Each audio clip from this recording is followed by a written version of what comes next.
Welcome aboard, folks. I'm Stephen Malkowich, your captain on this adventure called Ship of Fools.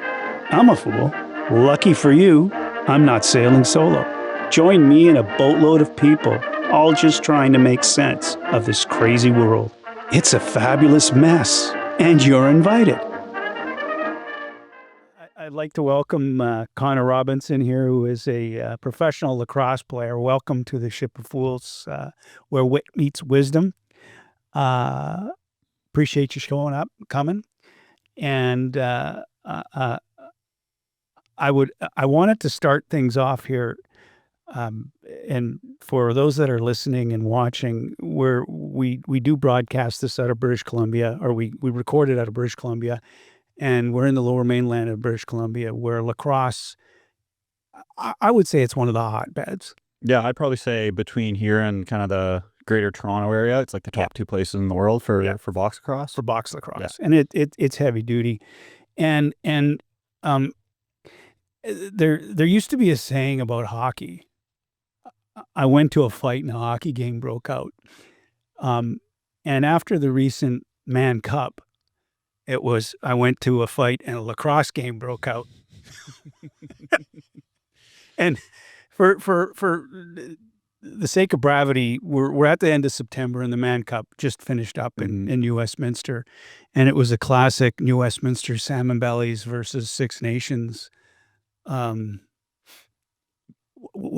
would you describe it as? Barn burner brawl, like whatever. Like the fans were getting into it. There's a couple of, I mean, I'm sure the videos that have been seen, the guys just getting their wheels beat off of them in the stands, which was, I mean, it's nothing more you love than box lacrosse. There's something different about summer ball, especially kind of playing for your hometown team, playing in your local organization, just seeing all the people who watch you grow up and all the coaches who kind of supported you. They all kind of show up. And I mean, on a stage that big, everyone gets loaded and some things are said and some pushes were had. And I mean, some trumpets were getting beat over their head, which, I mean, there's nothing more you love than the good old summer ball and trying to get the fans into it. It's just unbelievable. I have to use this as a segue into our discussion, because we were going to get more into the meat here. But when I first moved out here in 1994, I went to my first lacrosse game. I had never been to a box lacrosse game in my life. And a friend who took me, he said, you got to come to, and it was the Man Cup, and the Salmon Bellies were playing Six Nations, I believe. And a fight started out. There was a fight, and everybody was fighting. Oh, yeah. And I said to my friend, I said, and then the lights started to be turned on. Hoping that would solve the problem. And I said to him, well, what do you do now? He goes, you phone the police. That's what you do. But the thing is that like lacrosse has I love the sport. Like I think it's a fantastic sport. And I've never understood why it's never really taken off. But before we get into that, I want to talk about yourself and your story. Okay, and let's start. You're born and bred in New Westminster. Yeah, born and bred in New West. Played there my whole career. Started when I was 3-4 years old, and then kind of rose through the ranks. And I think my last game in New West was when I was in junior, probably 17, 18 years old, and then got drafted to Langley, and then started my professional career. And then we've been here ever since. So, and now you're professional. The National Lacrosse League. How long has that league been going on? That's been going on. It had a couple names for it. It always got rebranded. I think it was the Professional Indoor Lacrosse League, the PILL, and then there was another name for it. And then the NLL started, I think, in the mid-90s, maybe 95, 96. And there was kind of like the original 6 teams where it was Buffalo, Rochester, Toronto, a few teams that aren't here anymore. But there's kind of been a ragtag group of teams that kind of come for a few years and fold or relocate. So now we're up to 14 teams. And you currently finished the last season with Colorado, Colorado Mammoth. Yeah. And there's a team in Vancouver too, right? Vancouver Warriors. What are they called? Vancouver Warriors. Vancouver Warriors. See, I should know that, but I found it so perplexing, because going to a lacrosse game is a lot of fun. It's awesome. It drives me nuts how it's like you said, it's a beautiful game. There's excitement. You got the physicality of hockey, the roughness, the toughness. The fans get into it, but then you also got kind of the strategic kind of ways of basketball where you got to set picks, you got to set roles. There's always these offensive systems in place. So like it should be more popular than it is, but it's like I look at it as it's got a shot clock. Yeah. It's like basketball, hockey, like everything combined, Yeah. like and just nasty. Like I mean, like when I say nasty, I mean like I thought like because I had never seen a lacrosse game before '94. I played hockey, and it was nasty. It could get nasty in the days where you didn't have to wear a mask, you had no shield or anything. And then I saw lacrosse, and in the '90s there were still guys playing. I remember for the Victoria Shamrocks, they had no masks on. No. And how could you and hickory sticks? Oh yeah. And like you get two-handed in the back of the head with one of those hickories, and then you go sit down for 2 minutes, and hopefully you learn your lesson, and you're right back out there. Like those guys in the 80s, 90s they were built so differently. Yeah. Like they would do that, and then they'd go to work the next day, have a couple drinks, and be back on the floor the next night. Yeah. It was absurd. Yeah. And but so you started off and you were a highly touted junior player. You're an offensive guy. Okay. That doesn't mean you can't get physical, but you don't want to. No, I'm the one getting hit. I'm not the one hitting people. That's right. And the thing is that what and I've got a note here too that the Olympics are coming up. The Olympics in LA 2028. Yeah. 2028. Lacrosse is going to be a sport. Sixes.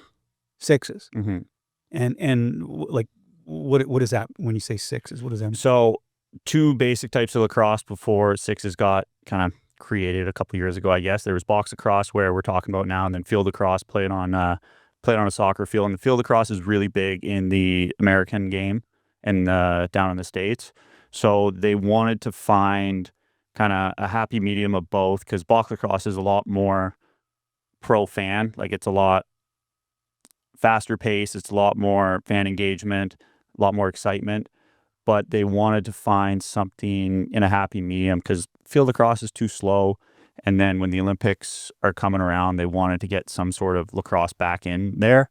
But then there's just too many players to field a roster. So not many countries could fly out 15, 20, 25 guys. They didn't want to spend that much money to bring everyone down to the Olympics. So they decided to invent sixes, which it's field rules, but more on a lacrosse or the box kind of style. So arena. Is it going to be played in an arena?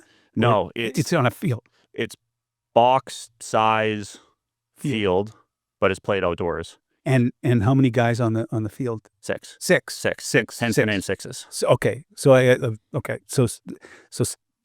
And that includes the goaltender, kind of thing. Okay. So it's kind of 5v5, and then there's no face-offs, there's no everything. So it's kind of like pickup basketball, where once a goal scored, they pick it up out of the net, they break it out. There's a shot clock and everything. There's face-off. No, there's a face-off. I don't know if they do halves or quarters, but there's a face-off to start the game, maybe face-off to start the second half. But other than that, there's no face-offs. It's all skills, running up and down the floor. Very high pace, very exciting, trying to get the fans into it. So how many countries are going to be represented? Right now, I think they tried to do their first kind of World Sixes a couple years ago down in Alabama. And I think there was 25 to 30 countries that were putting out competitive teams. I think they're going to kind of shorten the numbers to 12, I want to say, 12 countries that are going to be eligible. I don't know how they're going to pick it. I think the next World Championship, they're going to be like top 12 get into it.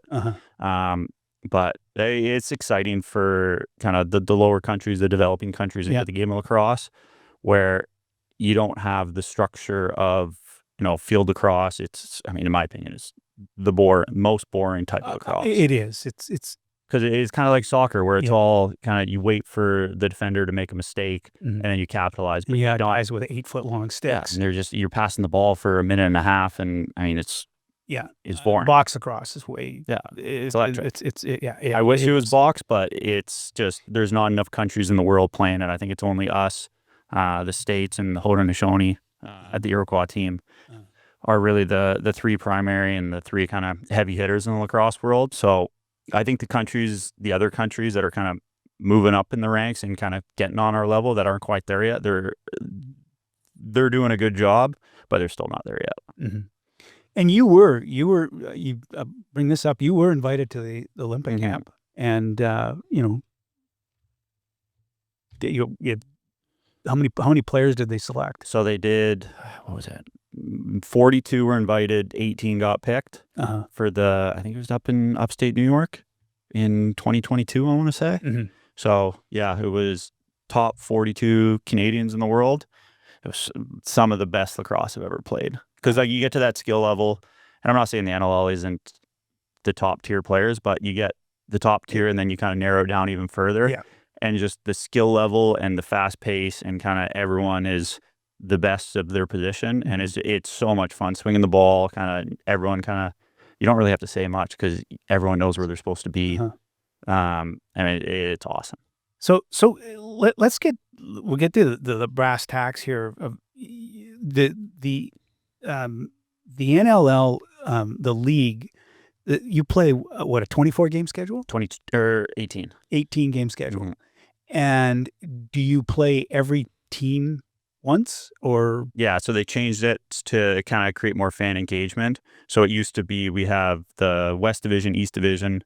You'd play everyone. Since Colorado, we're in the West, we'd play everyone twice. And then that would only leave us like 3 or 4 games. So we'd play 4 Eastern teams. So they wanted everyone and all the fans an opportunity to see all the teams. So they got rid of all the divisions. And then, so we play everyone once. So that's 14 teams, that's 13 games. And then the other 5 games we'll play each team, those 5 teams twice. Okay. And so in Canada, there's Vancouver, Calgary. Does Edmonton have a team? No, not anymore. Okay. Edmonton moved to Saskatchewan. Is it in Regina or Saskatoon? Saskatoon. In Saskatoon. And Toronto. And so yeah, so then there's Ottawa that just came into the league. They just moved from New York. Okay. There's Halifax who moved from Rochester. And then this past year, the Oshawa Firewolves, who just transferred from Albany. So they're going to be playing out of I forget what the Oshawa Arena called, but where the OHL teams plays out of. Okay. And then in the U.S., Colorado, obviously. Colorado. Denver. We got San Diego. We got Philadelphia, Buffalo, the Bandits, Rochester, Georgia. And I think that's it. Yeah. Okay. Yeah. Okay. 14. Best place to play? Colorado. Yeah. It's unbelievable. Like the fans do a great job. Like our team does a great job of bringing people in. So we close out the upper bowl. We close out a ball arena. So I think it's like 10,000 capacity in the lower bowl. So they just jam pack it. And like we've been there for 22 years now. And the fans are just unbelievable. Like we meet people after the game and we go to the bar and we see the people wearing the Mammoth jerseys and they're the same people that are rooting for the Avs, rooting for the Broncos. And like Denver is such a good sports city where the guys that we meet, they've been season ticket holders since 2002 when the league came, or when Colorado came into the league. And I've seen like they dress up and stuff too. Like they dress up like Elvis Presley. They'll dress up like they just all like, it's awesome. Yeah, it's unbelievable. Like it doesn't matter if you're 8 years old or 80. Like my favorite 3 people is you come up for warm-ups and there's these 3 older women, probably in their mid 60s now. They're all wearing their jerseys. They got they took the cage off the hockey helmets. They're bright pink. It was when we did our breast cancer night and they bought the helmet. So they're just wearing the bucket and it's just, they got cowbells on. Like it's unbelievable. It's awesome. Now where's the best place that you travel to play, where you're going, you're getting ready, it's going to be a battle, like a real battle, like, and it's not just the team that you're playing, the fans are going to be nuts. I think it's got to be Buffalo. Like Buffalo? I want to say Vancouver just because I'm a little biased because I'm from here, but going to Buffalo like they do, I mean, the Sabres stink and they have stunk for a while. They don't really have any other pro sport, so the fans looking for something. So they all come to the Bandits, and they've been really good for a lot of years. And the year we won, we beat them in Buffalo, and then the following year we made it to the finals again, and we lost to them. And just the atmosphere going in, and they don't close up the upper bowl and they just sell it out every single time. So you got 18, 19,000 people just kind of screaming all obscenities at. Oh, it's unbelievable. It's like, it's the atmosphere you dream of when you think about playing pro sports and being in an arena. And it's just 19,000 people just hating your guts, and it's awesome.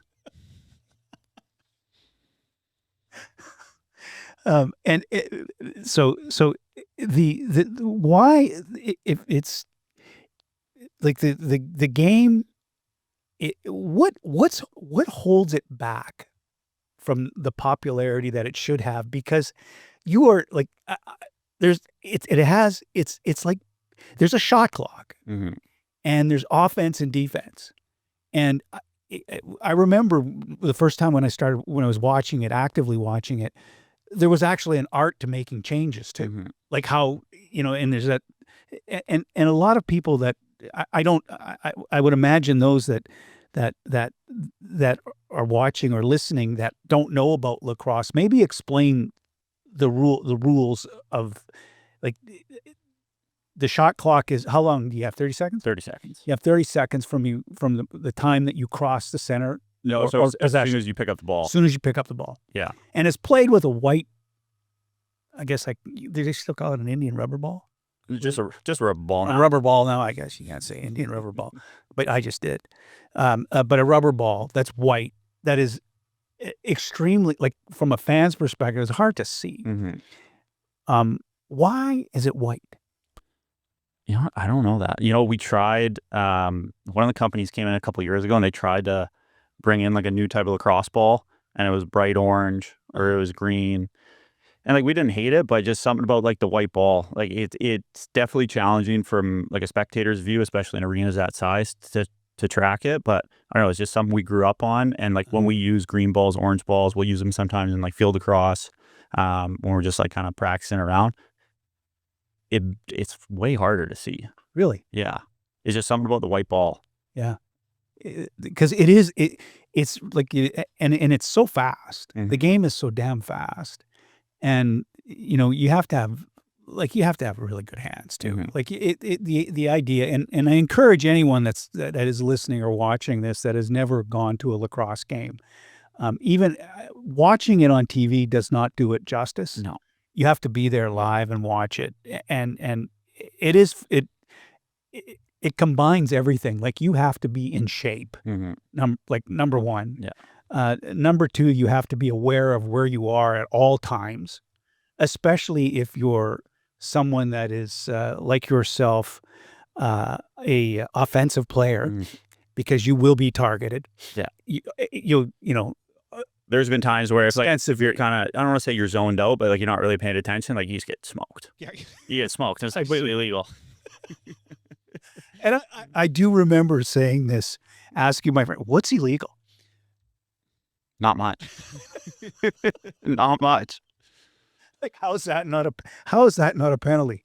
And I found myself saying that a lot. Well, well, if you slash the guy in the knees, yeah, you're gonna, well, it's gonna be, and if it's a fight, it's a bar fight. Yeah, it's not like a hockey fight. No, it's not like it's a street fight. Yeah, and you better, and most of the time, and I say this with no trepidation whatsoever, a lacrosse fight, it's, if you're not going toe to toe, the referees aren't going to get in there until somebody gets tired. Yeah, toe to toe or someone falls down. Yeah, and it's before that. That's right. They're just gonna, okay, they're swinging wildly. Exactly, and I'm not sticking my head in there. No, and that's what has blew me away about lacrosse. There's a couple times where like the ref does try to break it up, and they get caught with one, and they're just gushing blood. So it's a manly man sport. But having said that, I have watched field lacrosse, and I remember watching, actually specifically Basin when he was playing field lacrosse in whatever grade it was, grade 10 or 11, and there was a girl on the other team.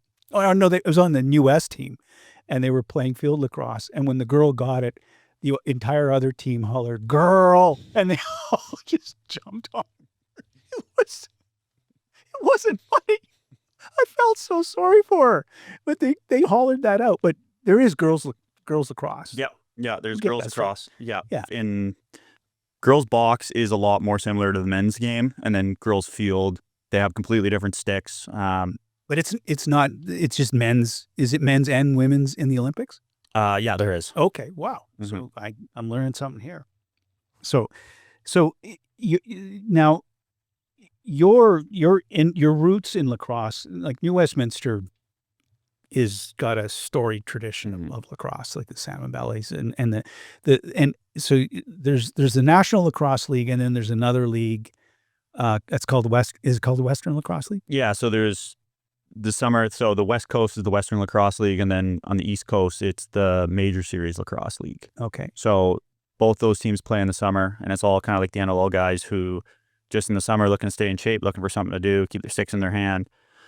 So the winner of both those will meet, and then they'll play for the Man Cup, which is probably the longest standing. I don't know if it's between the Man or the Minto, which is the Junior A, but it kind of follows the same line, East versus West. But at the end of the summer, those two teams kind of face off. Then the locations change every other year, where this year it was out west, next year it's going to be out east.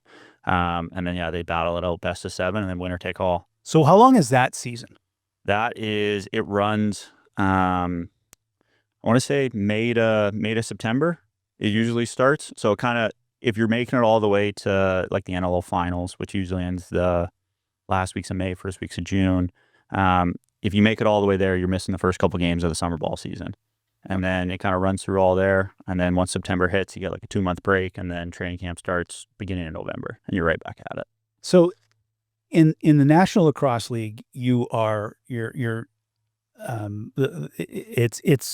under contract as a player. You'd be under contract. You're paid. You're a professional athlete, considered a professional. You are a professional. You're a professional lacrosse player. Now the Western Lacrosse League, what designation does that have? I think it's semi-pro. Semi-pro. Yeah. Because what does that mean? that means if anyone's from the CRA listening, tune out. But I think some guys get some cash thrown their way under the table. But it's a nice mix of, you got the guys coming out of junior who are looking to make a name for themselves and get a little bit more experience playing with the older guys, the NLL guys who are looking just to stay in shape and keep the balls in their hand, and then you got the guys who are looking to kind of take the next step, who maybe are out of junior, didn't make the team, and are just looking for kind of the experience and the opportunity, where if they play well during the summer, they might get a call when the NLL season comes around to come to training camp. So it's a nice hodgepodge of kind of everyone looking to play and just looking to get better, I guess. And the makeup of the players in the league, are there Americans playing up? Yeah. There are lots of Americans, or I want to say, what is it? On my team, I played for Langley this summer. I think there was maybe 1 or 2 guys that came up for the summer. It's just tough because, again, like there's no set pay schedule. So if a team wants to fly you out, and some of the teams do a really good job where they'll fly in a couple American guys, a couple guys from Alberta, maybe they'll import a couple guys from Ontario. They'll just kind of rent a house for them. They'll live there for the summer. It's just 8 or 9 guys. It's kind of like a college frat house. And they'll get them kind of a shitty construction job or kind of manual labor, something like that.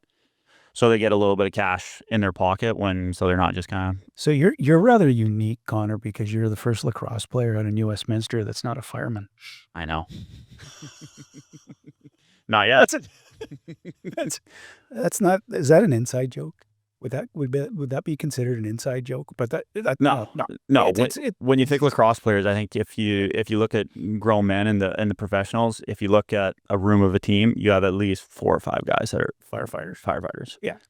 Because it's the same atmosphere where you go in and like the fire department, whoever's on shift, it's basically like you're working as a team, and you have kind of the team camaraderie. You know how to kind of work in a group, and you kind of got that experience playing lacrosse. So I know the city of Burnaby, city of Vancouver, there's just, I don't want to say hundreds, but there's a few. Close. There's a few. Yeah. There's a few.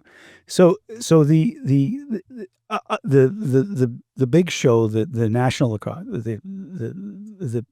the NLL, the makeup of that league, if you were just like ballpark it, would you say that what percentage are Canadian, which are American? I'd probably say it's getting a lot. The number of Americans are definitely growing. since box lacrosse is kind of getting more popular as the NLL is getting more popular in the States. But I still want to say it's probably 80% Canadian, 10% American, and then 10% Indigenous. So, but the Americans they're definitely growing. Like you see guys go and play in the American cities, like Colorado, for example. There's a lot of Canadian guys who will go down there. They fall in love with the city. I mean, I lived there for 2 years. It was fantastic. Like the city's unbelievable, and they'll stay down there, and then they'll start opening up box lacrosse camps for Americans who are looking to play. So that's recently been growing. I mean, you got like it's the same thing with hockey, where you got like the Austin Matthews, who hockey wasn't very big in Arizona, but he's just such an athlete and such a talent that he kind of rose above it. But now you see hockey growing even more, that you see these development camps and all these academies that are going on where they're kind of hammering down the box lacrosse specific skills when they're 9, 10 instead of 14, 15. So you're seeing right now in the next 5 years, the number of box or American born lacrosse players that are going to be kind of going in the NLL, and that number is going to kind of skyrocket. And your games, like all your games are televised. They're all like, they're all available. Like they're all on ESPN, professional. yeah. They're all professional. And now your schedule and all your games with Colorado, when you play, you live here. Like explain your schedule. Like you've got whatever it is, 24, 28 game schedule, but you play the weekends, right? So how does that schedule work? So it's pretty unique. So yeah, it's a 23-week season, 18 games. So they do give us the option if we want to live down there for the season. They'll find work for us. We'll run camps. It's really tough for a Canadian going to an American because we're on a visa, so we can't really find other jobs. But most teams do a good job of getting kind of people to get a little bit of cash in their pocket, I guess, whether that's running camps, working for the team, whatever it is. So they have the option. But for myself, like I live in Vancouver full time. And then if our game's on the weekend, so Saturday, for example, our game is, we'll fly in Friday night or Friday morning, practice Friday night with the team. Saturday morning, we'll have a shoot around, play Saturday night. And then Sunday morning after the bar, we'll kind of hop on the plane, go back home, and then the cycle starts over again. Where it's cool, where is a professional sport. Yes, we do get paid. We don't get enough to kind of live off comfortably and kind of make a full-time career out of it. So it gives people the option to still keep their careers, kind of keep with their families, and they don't have to kind of relocate every time they move teams, where they can kind of stay there, and they give the option of kind of the best of both worlds, I guess. So people with full-time jobs, it's a grind, and definitely get adjusted to it the first couple of weeks, but they make it work, and it's really cool.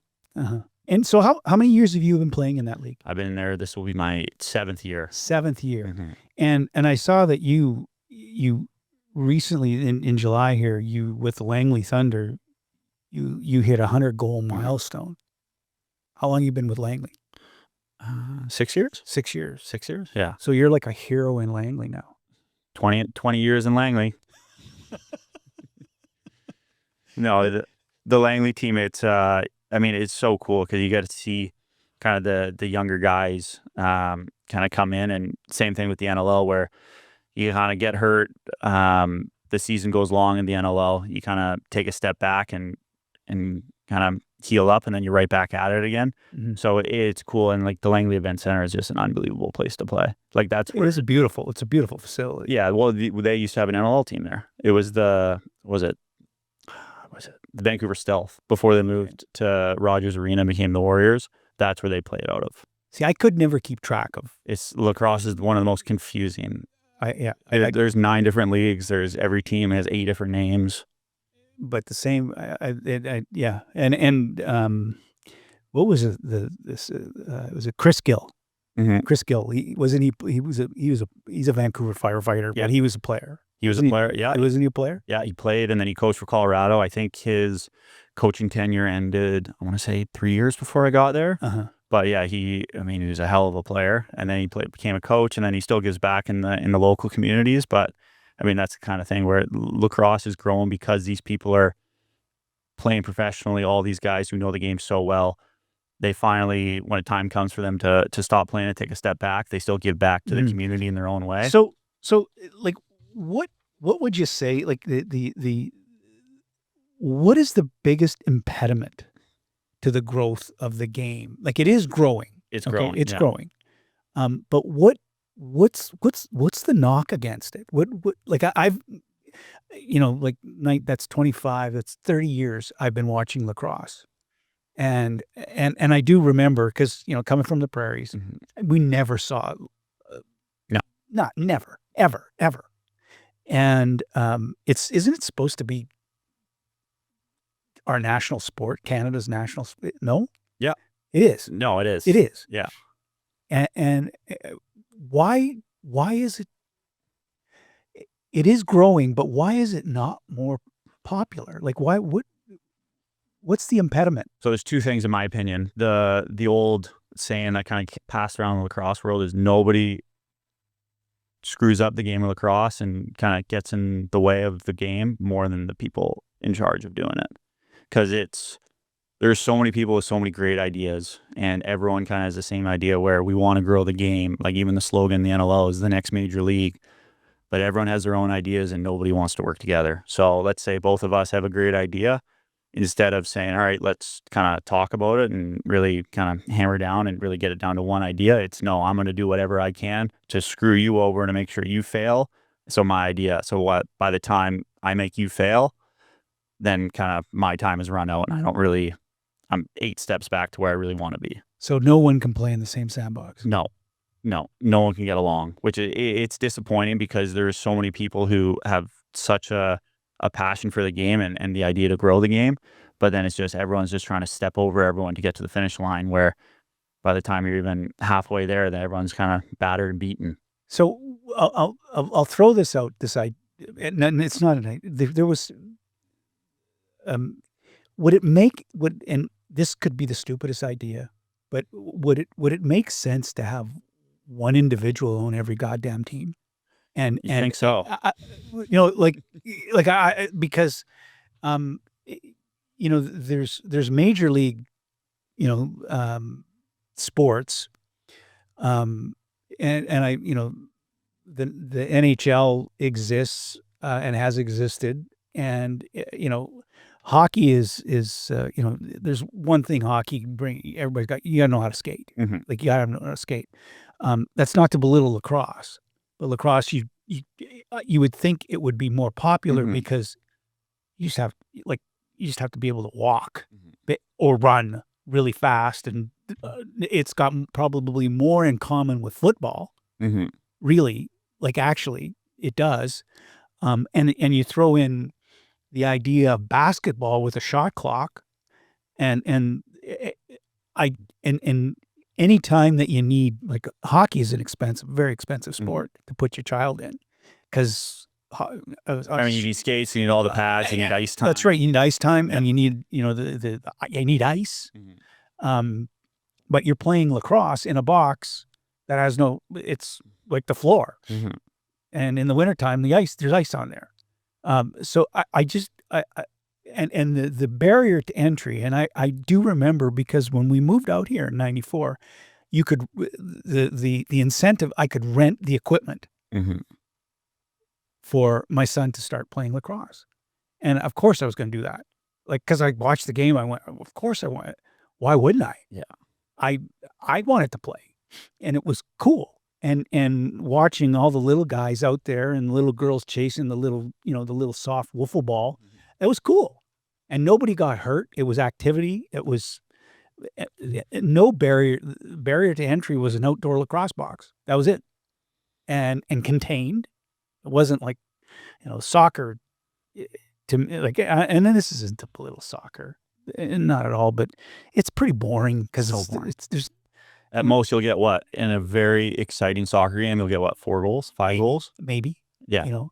and it tried, 1-0, Yeah. 1-0, and it's just a lot of, like, it's such a big field, but lacrosse is intense. Mhm. Like, lacrosse to me is like,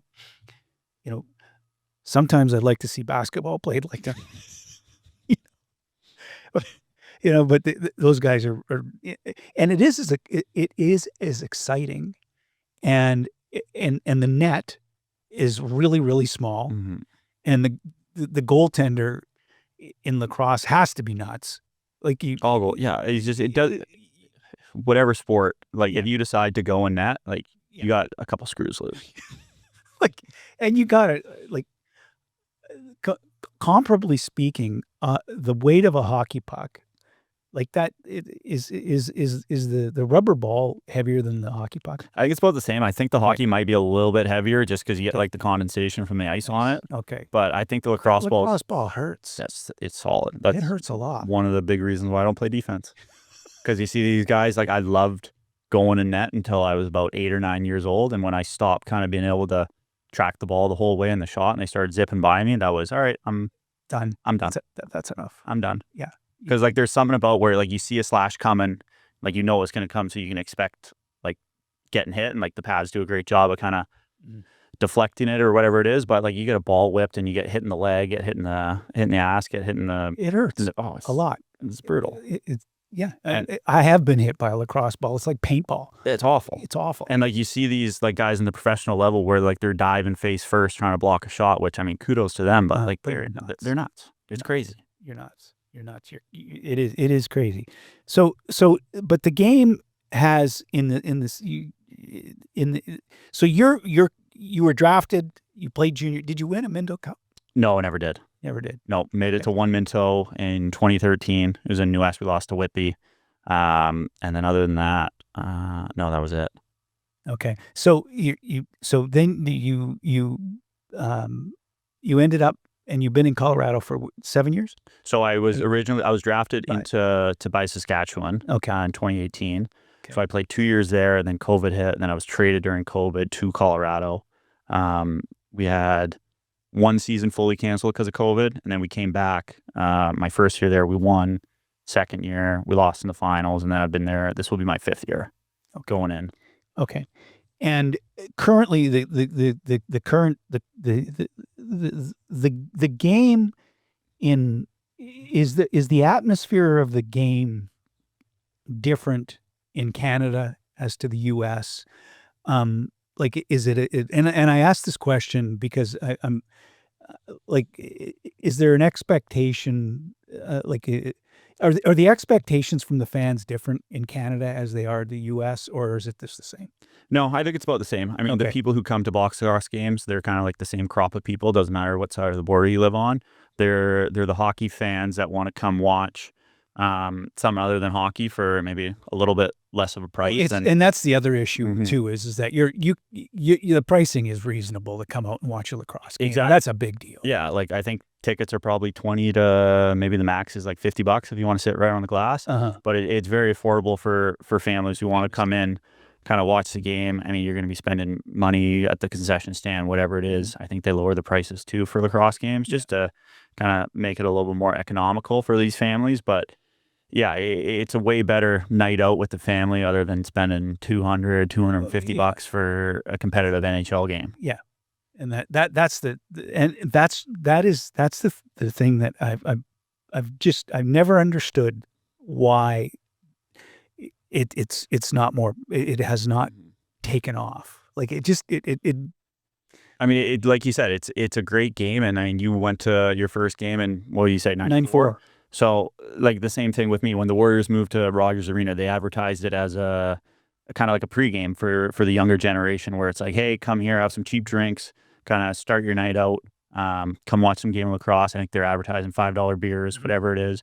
And then once that's done, game ends at like 9:30. Then you go to the bar, enjoy your night. But it's just a fun little event for kids to do. And everyone I've talked to who it's like their first time going to a game or the second time or whatever it is, they absolutely love the sport and they can't wait to go again, I guess.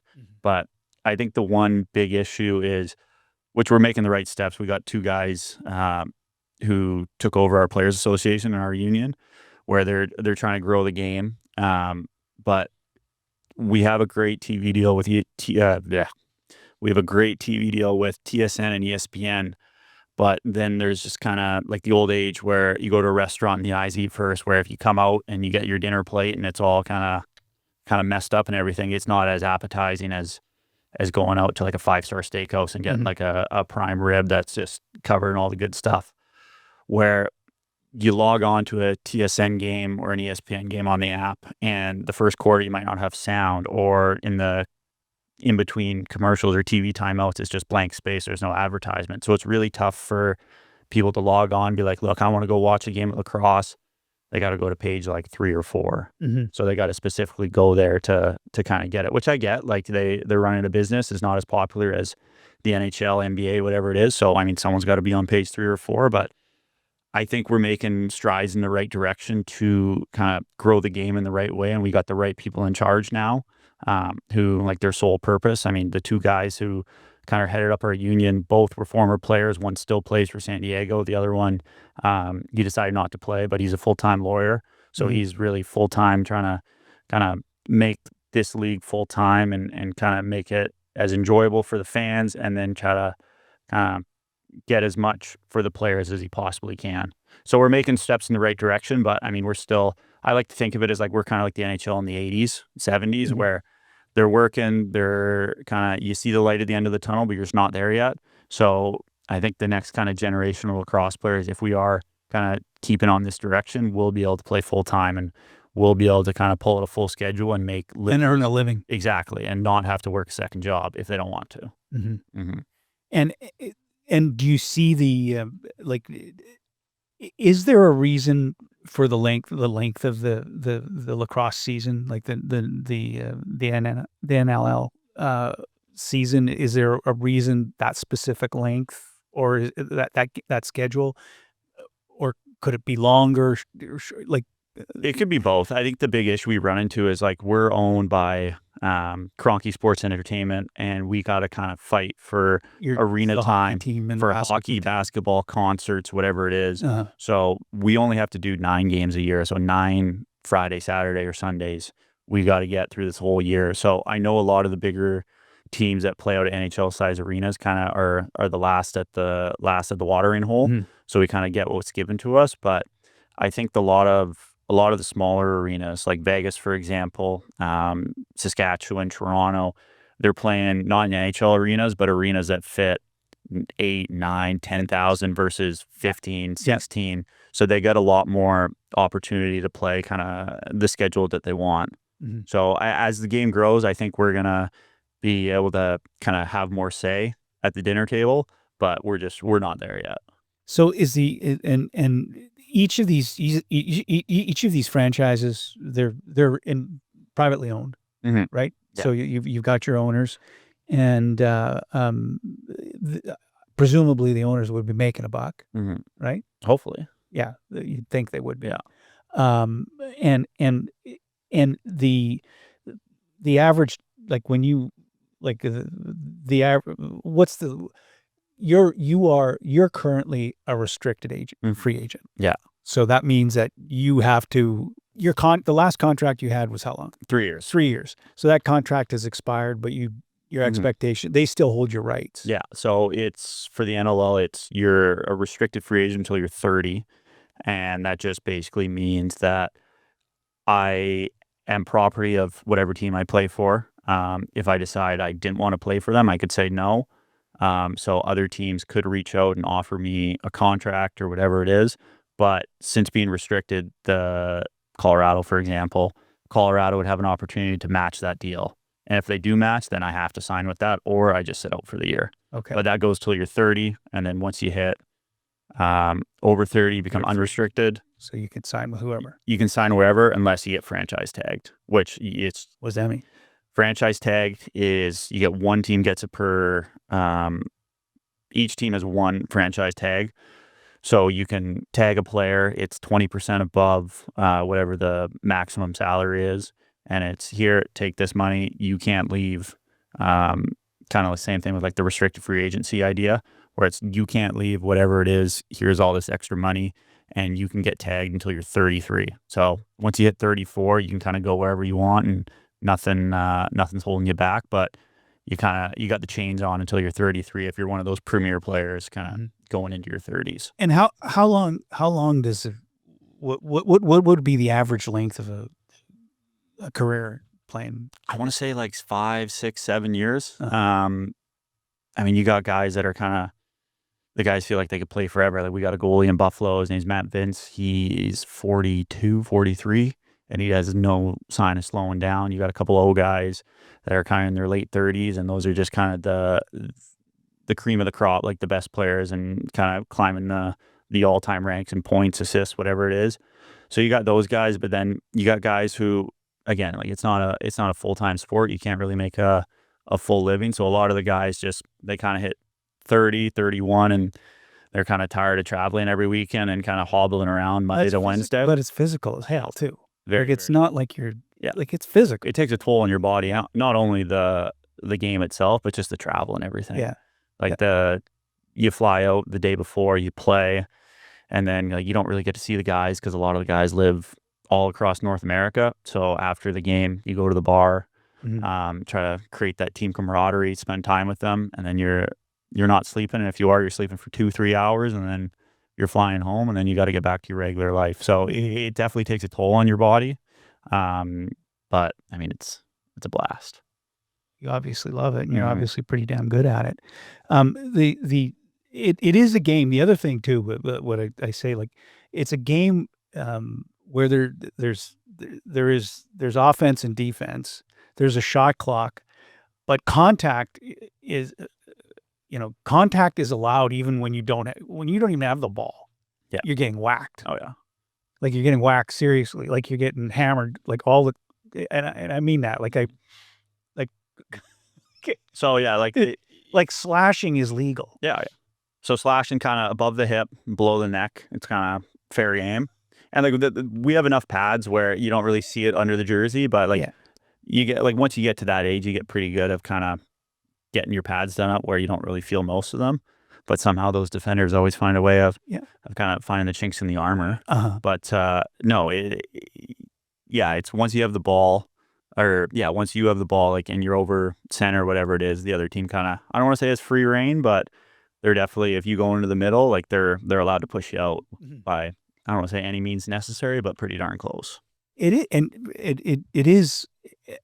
such an exciting game. It is an exciting game because it is total offense. It's back and forth. It's back and forth. It is basketball, but with physical contact. And I actually believe that in basketball, it's easier to catch a ball that's the size of a basketball than it is a small rubber ball. Especially when you got someone whipping it 60 miles an hour at you. Yeah. So, and it's so fast, and the scoring is unbelievable too. Like and you can, and for I would imagine anybody that's watching this or listening to this.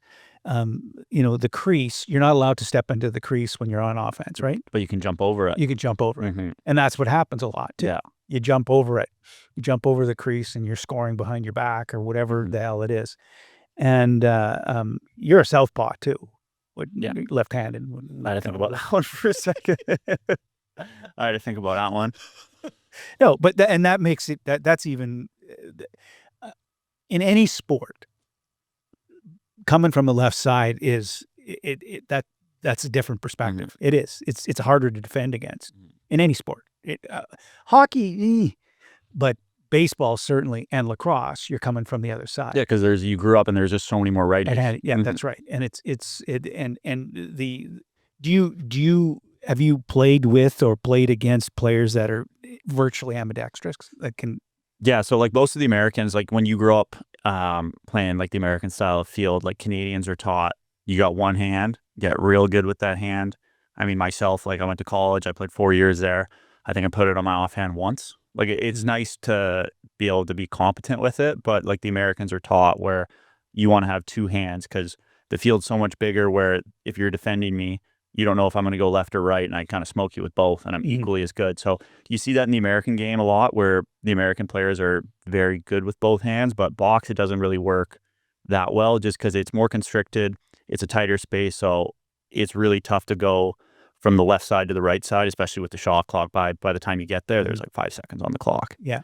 But it's, the Americans are, like you see, there's one guy, his name's Tom from Toronto, and they call him Captain America, but he can go both hands, and you see him up top, where if you're defending me with the lefty, he has no issue going right and putting it in any spot he wanted. Yeah. Like, it's unbelievable. It doesn't matter. No. It doesn't matter. So you mentioned that you went to school. Where'd you go? You went High Point University, where? North Carolina. North Carolina. Mhm. And that basically the East Coast of the United States is big field lacrosse, right? Yeah. It is. And I actually saw it.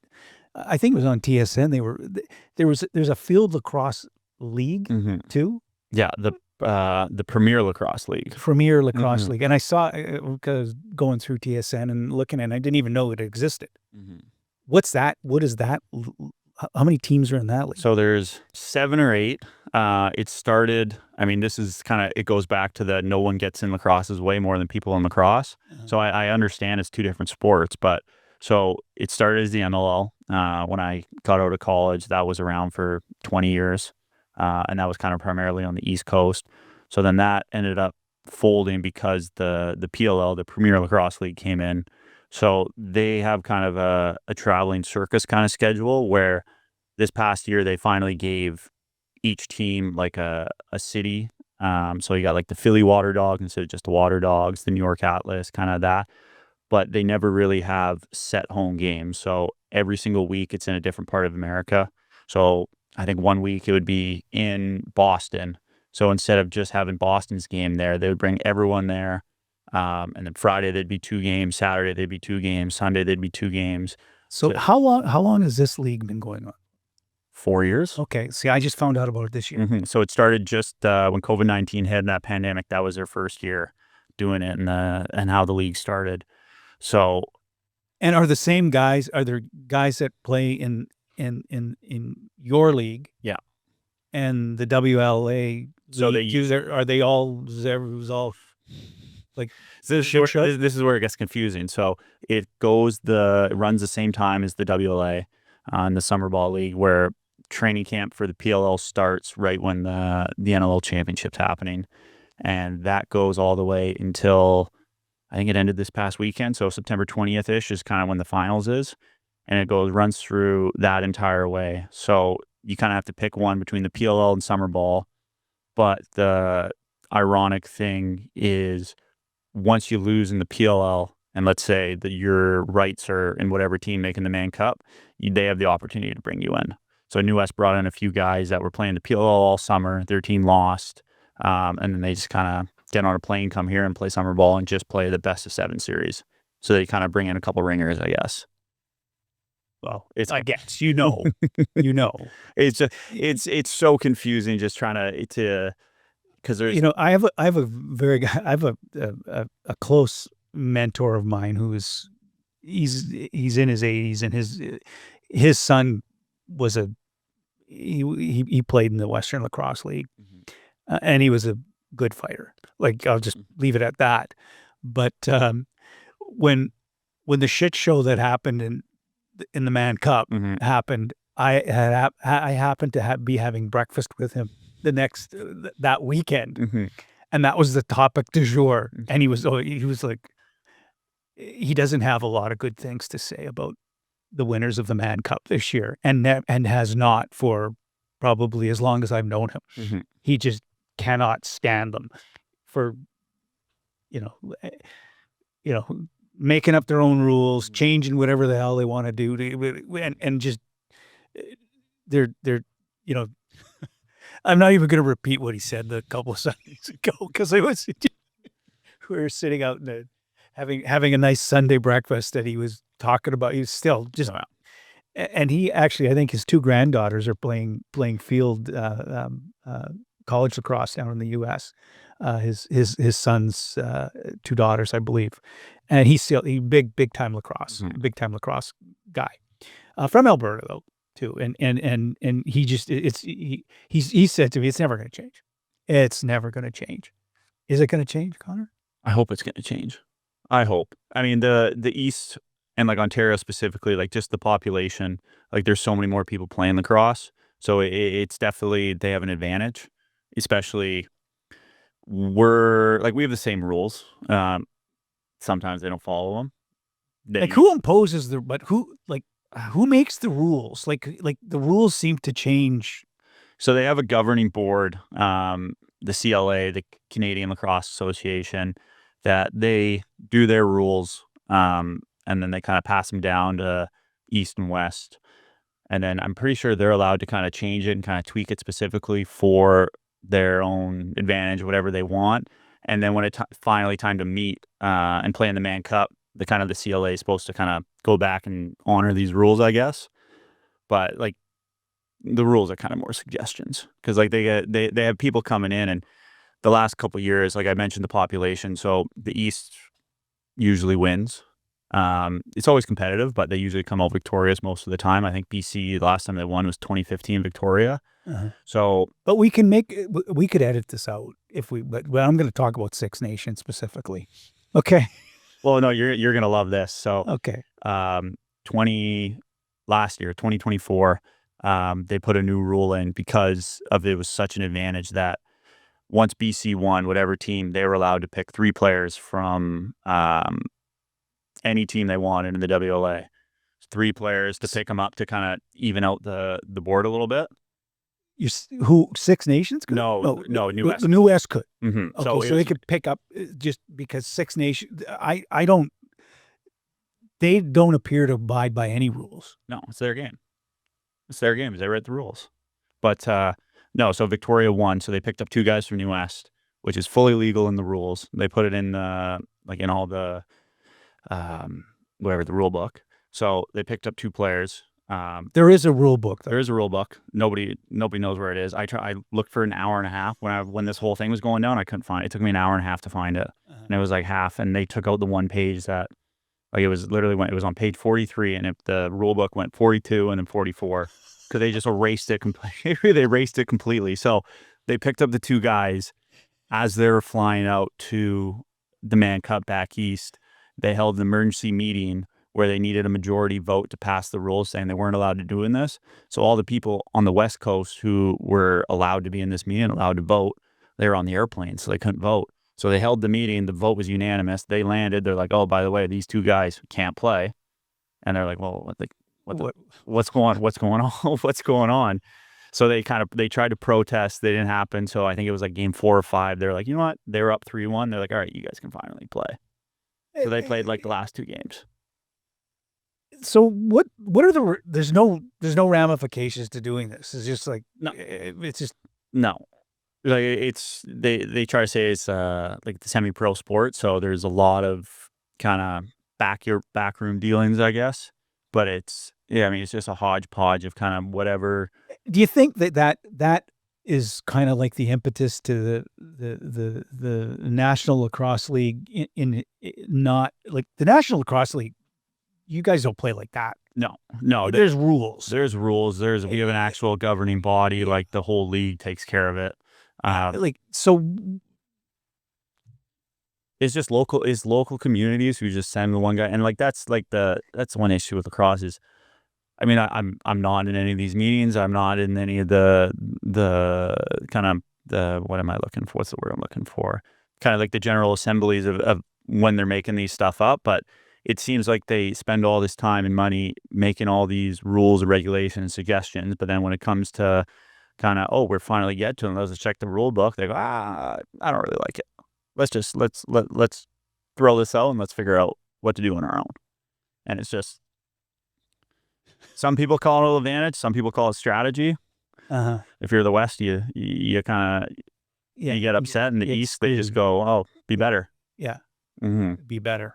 Yeah, because it is, and it now, once the thing is though that once, I don't think that they would, the U.S. wouldn't tolerate something like this. No. They just wouldn't. No, not at they would be considering the Western Lacrosse League as, okay, well, you're a professional league. You want to be a professional league. You're a professional league. Because there are minor league teams in major sports, mm-hmm. okay, that are treated. There are rules, mm-hmm. like baseball. Major League Baseball goes all the way down to single A and below single A, and there's rules that they all abide by. Hockey is the same way, but football basically is the NFL, the CFL. The NFL is college. Mm-hmm. That's their feeder system. But I don't know who would play football and want to get their head mashed like that. But that's another story. But the thing is though that there is do you feel that if the on the Canadian side that they could clean it up, that would affect the growth, like it would somehow provide the impetus to grow the game even further? Do you think that do you think that's an impediment because of the situation in Canada at the you call it semi-pro, but I it's pro. Yeah.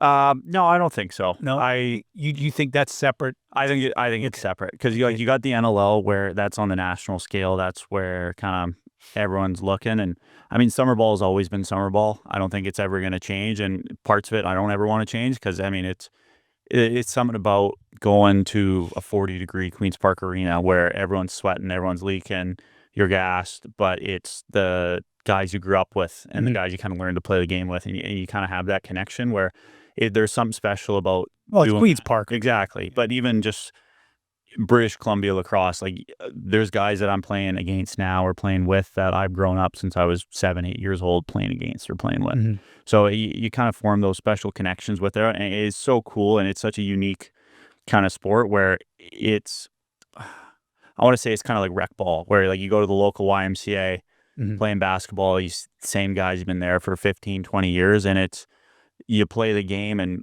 sure, the rules are a little bit more lax, but at the same time, like you're there to. But you're still playing. You're still playing, exactly. Yeah. Where I think the NLL, we're on the right track, but we got to find a way to get the Americans on board because that's where the population is, and that's for everything. So you see it where the Canadian guys are moving to different markets and they're opening up academies where they are coaching field, but at the same time, they're also introducing box at such a young age. And it's such a cool sport, and we're getting such good feedback from the kids and the parents who they'll come to a couple sessions here and there, and they absolutely love it, and they're coming back, and they're bringing their friends, and they're growing the game in that way. So I think in the big major U.S. cities, once that kind of takes off and we get more Canadian guys that know the game and know how to kind of coach it the right way, then we're going to start making progress, which I think we are, and I think we're doing that right now, but we haven't seen the fruits of it because it's 5-6 years so far. So once we get that 10-15 year mark where these guys who are learning to play box, all these Americans, they're going to college, but they're still keeping a stick in their hand, and then they get to the professional level, I think that's when it's going to really grow and really. So you think it's about 5-6 years, 7 years down the road kind of thing? I hope so.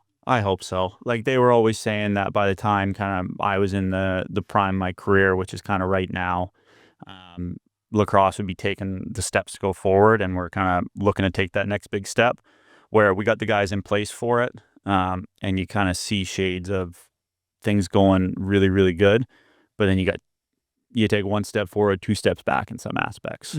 So I think we're on the right track, and I think we're doing a lot of the right things. Even in like the junior divisions, like Ontario specifically, like you got upstate New York, you got Maryland, you got Connecticut, like very hotbeds of field lacrosse, a lot of talent.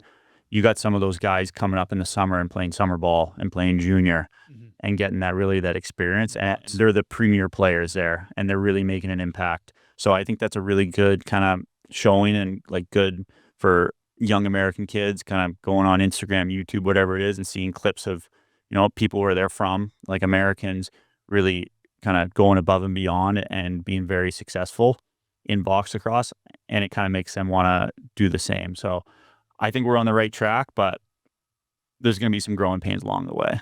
So, and the big thing, the thing is that it obviously from a like being a parent and putting a kid in a sport, I honestly I couldn't think of anything better than that. Like because you have to run, you get physical activity, eye-hand coordination, all kinds of things that are good stuff about lacrosse, and you don't have to skate. No. And it's exciting even to watch 8-year-olds play. Yeah. It is. I mean, it's kind of it's soccer where like you got 9-10 people chasing the ball around a 100-yard field, where it's the same idea, but it's a lot more condensed. Yeah. And parents aren't getting pissed on in the rain. Yeah. So it's indoor, it's nice. Yeah. The kids have a blast doing it. It's not as expensive as hockey, but It's a little bit more expensive than basketball or soccer. Well, all you got to buy is just cleats. That's right. But it's a happy medium, I guess, of the kids love it, the parents love it, and it's just we just got to get everyone on the same page. Well, you know, and I know where does your future lie? Let's talk about a little where you've got a few years left in you. I think. Hopefully more than a few. A few. No, Oh. I'd like to play for as long as I could. I mean, I love the game. I grew up playing it. It's Obviously. given me opportunities to travel around North America, my family, sometimes around the world. I'd like to play it for as long as my body holds up, and kind of see where the game progresses. And then once I'm done playing and I can, I'd like to do whatever I can, kind of coaching, whatever it is, something Promote it too. Yeah, just to stay involved in the game. I mean, you see all these professional guys retire and they play Masters leagues, they coach, they kind of do whatever they can behind the scenes to kind of make their mark, I guess. And I mean, it's such a special game, and it's such a small community where you see it growing, but you still, everyone there, which is cool. Where like if you're a bad dude or you're a bad guy, like your word's going to travel fast and you're not going to last very long. So it's very good that people kind of keep other people in check. And it's awesome. So if you were to if somebody wanted to like if they wanted to find out more about lacrosse, where would you direct them to? Like what website should they go to? They just go to Google and Google field lacrosse or not field lacrosse, I'm sorry, box lacrosse or the National Lacrosse League or what like. So the NLL did a really good job. They started NLLplus.com. So it's all free lacrosse. They stream in all the games for free. Really? Yeah, all on one platform. I think it's NLLplus.com. But yeah, they recently knew this past year. So instead of having a TSN or ESPN subscription, it's worldwide. So people in Europe can go check it out. We'll put that in the show in the notes below. But it's a great exposure for the league where you see highlights to the games. You can watch live games. They also have like you've seen on TV, like the Jays and 30. Yeah. They have condensed games where it's just a 20-minute long video of just kind of the highlights and everything. So they're trying to promote it as much as they can and make it accessible to everyone. So yeah, NLLplus.com. Okay, cool. Okay, well, you know what? On that note, what I want to ask you one last question here. What is the biggest misconception of lacrosse about lacrosse? What's when you like maybe in your travels, do you ever run into like people that don't have a goddamn clue about lacrosse? Like what is the biggest misconception? What don't people understand about it? I think it's just, or they've never seen it. I think that's the big issue is they've never seen it, and it's just it's not accessible. So I think we're making strides to make it accessible for everyone, even if you don't have a team in your city or whatever it is. We're trying to find ways from people from all around the world to kind of find out about the game of lacrosse and kind of enjoy it and experience it. And it is one thing to watch it online, and it's fantastic, but it's another thing to watch it live. Exactly. Yeah, and I said it before. It's like, it's one thing to watch it online, but like once you go into a game and you kind of experience the atmosphere, I mean, the game's so much faster live in person, but like once you go in there and kind of soak it all in, it's like you'll be hooked. And it's just, we got to get fans in the arena and get fans that kind of understand that it's a hodgepodge of every sport they enjoy. If they're a sports fan, come to lacrosse, there's going to be a little piece of that where you can relate to and kind of get more exposure to it. Okay, good. Well, on that note, Connor, thank you so much for coming out. I really appreciate you coming and sharing your time with us. And in keeping with Ship of Fools, we call it where wit meets wisdom, but it's primarily about what I want to talk about. Like there's whoever, that's right. It's my show, and if I want to talk about lacrosse or I want to talk about electric boat engines, whatever, and lacrosse has always been, it's always been there, and I've always appreciated the game. I've seen you play. You're a hell of a player. Appreciate it. Having you on here was natural. And to come on and to talk about the game. You're obviously very good at it. You're passionate about it, which is great to see. And I encourage everybody out there to, if you've never seen a lacrosse game, go out and watch a lacrosse game, like a professional lacrosse game. You can watch it on, what was it, the NLL? NLL Plus. NLL Plus. You can watch a game for free. If it's in your city, if they have a team, go out and watch, because it is exciting as hell. So on that note, Claire. Thanks for having me on Thanks, board. buddy. Appreciate it. You may be asking yourself, what's any of this got to do with me? Absolutely nothing. Until next time.